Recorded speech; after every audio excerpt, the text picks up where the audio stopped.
What's up everybody, Jake is the guy here, and I am calling it. I am calling that this year, 2012 AD, the year of our Lord, apparently the last year that the world will exist, according to some people who don't understand the fact that the Mayans actually planned for the world to go on for a much longer period of time, which had been recently revealed in news.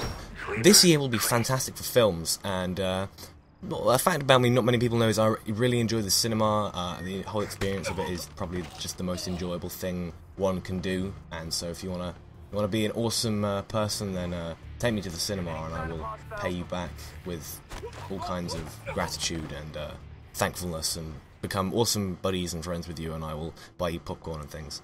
And see, I'm not really into the art house kind of films as much. I'm more of a mainstream, yes, I'm a mainstream cinema watcher, but I do like things with a little bit of intelligence as well.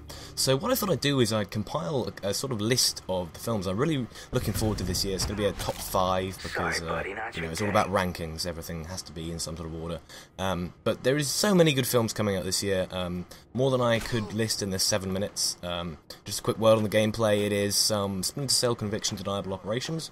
I thought you guys might be getting a little bit bored of the Battlefield 3, so this is kind of just a montage of the best bits of a little play session with some annotations as it goes through, because I kind of want to focus on the topic as opposed to be switching back between this and the gameplay. I'm not going to be watching it whilst recording, although I do realise that it's got about exactly 7 minutes to get through all of these. The footage I thought was good, so you guys might get bored. I had to edit it down because I think I recorded for about an hour, and obviously the way I play Splinter Cell is a little sneaking, and so there's about 7 minutes of interesting footage. Okay, maybe not an hour, that's a little bit overstated. I think I got killed at one point, and then I just thought, nah, I don't really want to start all over again, so I had to end it there. So maybe half an hour's footage condensed in 7 minutes, that's what, keeping a quarter of it, a little less than a quarter and 7 minutes and 20 seconds would be like a quarter, I think. No, sorry, 7 minutes and 30 seconds would be a quarter, so well, it was to find another 30 seconds somewhere in there. That would be exactly a quarter of my play session recorded. Just thought I'd, do some random maths for you, because I need to be getting good at my maths, got an exam in. Ooh, let's see, what is that going to be now? 27 days? 27 days, maybe 26 when you see this tomorrow. But anyway, let's stop rambling and get on with the films. At number 5, the 5th most anticipated film for me is going to be 007 James Bond Skyfall. Now, didn't MGM go through quite a bit of trouble recently with their money? I think there's supposed to be that what they try and do is release a Bond film every year, but I think due to the recession and the fact that the film studio almost went bankrupt, there hasn't been one for a while. I think the last one, I'm not entirely sure what the last one was actually. I know they went back and restarted things with Casino Royale, and then they had one after that, I think. I'm not entirely sure. I'm not a massive Bond fan, to be honest, though I do really enjoy the series. I'm not the kind of fan that knows the name of all 30 films it's been now.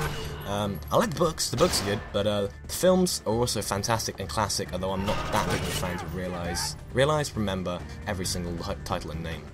I don't have that good a memory. At number 4 we have The Hobbit, and recently I kind of remembered that it's been 10 years since the first Lord of the Rings film came out. It doesn't feel like 10 years, it really doesn't. I've watched those films many times, I really enjoy the series, haven't read the book. I know it's kind of sacrilegious to admit that. People are going to look down on me, I'm sorry. Maybe I will read the book this summer or something. This summer, Jake is the guy who writes The Hobbit and The Lord of the Rings in preparation for the film. I believe it comes out in fall for Christmas, and yeah, The Hobbit was actually one of the first books I was ever read to me when I was a child, so yeah, I'll be looking forward to seeing that. Number 3, The Bourne Legacy. Now, I absolutely adore the Bourne trilogy. I've got them on DVDs. Probably the film series I've watched the most ever of any kind of films. Unfortunately, I was slightly disappointed that they're not going to be bringing back Jason Bourne or Matt Damon. I think it's more about the other operatives of Treadstone, but I know they're going to be bringing back Pamela Landy, and I think also the larger gentleman who also may have died. Maybe they'll bring him back. I doubt they're going to be bringing back a dead guy. But no Jason Bourne, unfortunately, although we get to keep Pamela Landy, who is a pretty cool, badass woman herself. Number 2, Prometheus. Now, the Alien films I found were really important for the whole horror genre because, of course, the first Alien film, it kind of defined the series, started it off. and also expanding to other horror titles. I know, in my opinion, of course, other people have different opinions from me, but I thought that the Alien, what they did with Alien, the original one, was really revolutionary almost in terms of the way it worked, just the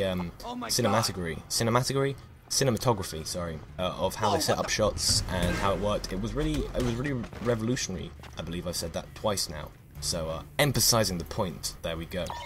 Aliens, the sequel, I think was the best of the trilogy. I'm going to count it as a trilogy. The fourth one didn't need to be made. It was kind of pointless, and it shouldn't have been there. The third one was absolutely dire. The fourth one's better than the third one. In my opinion, it goes Aliens is the best, then Alien, the first one, Alien 3, I believe the title was Ale-3lian, or however you'd say it, and then the fourth one, sorry, the fourth one probably does come in front of the third one, but again, I'm not counting it, so we can't count it. It's a prequel, I'm looking forward to that, and actually, my stepdad knows a guy who had some inspiration. He's an archaeologist, and of course they had to consult him for the archaeology part of it, and he had a little idea thrown in, the red laser mines were his idea for future technology. So I kind of know someone who has a slight stake in the series. Now, for the remaining 40 seconds, we're going to talk about my #1 anticipated film of 2012, which is The Dark Knight Rises. I absolutely love the new Batman films. I'm going to be kind of sad that the trilogy is coming to an end, but they're just absolutely fantastic. Christian Bale is a great actor. Batman is a badass character, the best superhero. And I'm looking forward to it a lot. I think they're bringing back Bane and all these awesome characters. It's going to be an epic superhero baddie fight. I really enjoy it because it's also intelligent as well. It brings all sorts of things to the table and the series. I could talk about this for much longer, but I'm going to have to say goodnight and goodbye right now because we've reached 7 minutes. Unfortunately, I know it's sad.